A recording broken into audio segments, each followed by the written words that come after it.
Hello guys, আজকে আমি বানাবো স্মোকি চিকেন। তার জন্য নিয়ে নিয়েছি দুটো টমেটো, দুটো পেঁয়াজ, দুটো রসুন, 4-5টা কাঁচা লঙ্কা। এগুলো এখন আমি গ্যাসের আগুনে ছেঁকে নেব। এই ছাঁকানো হয়ে গিয়েছে, এখন দিয়ে দেবো মিক্সচার গ্রাইন্ডারে। কড়াই গরম হয়ে গিয়েছে, এখন দিয়ে দেবো আমি সাদা তেল। আমি সাদা তেলে রান্নাটা করব, আপনারা চাইলে সরষের তেলেও করতে পারেন। তেল গরম হয়ে গিয়েছে, এর মধ্যে দিয়ে দেবো আমি এখন চিকেন। এই যে 500 গ্রাম চিকেন নিয়েছি।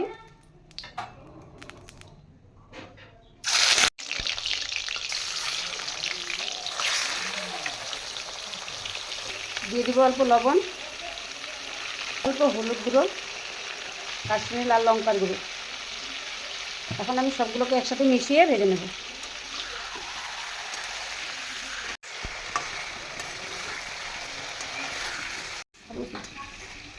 ভাজা হয়ে গিয়েছে, এর মধ্যে আমি এখন দিয়ে দিব আগে থেকে মিক্সচারে করা রাখা মশলাটা। সব কিছু একসাথে মিশিয়ে নেব।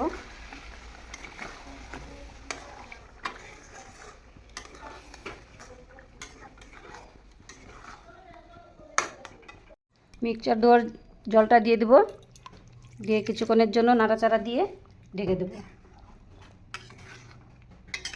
যতক্ষণ না সিদ্ধ হয়ে যায়। 10-15 মিনিট ধরে কষিয়ে নিলাম হাই ফ্লেমে। এখন দেখো কষানো হয়ে গিয়েছে, তেল ছেড়ে দিয়েছে। এখন এর মধ্যে দিয়ে দেব ধনে পাতা কুচি।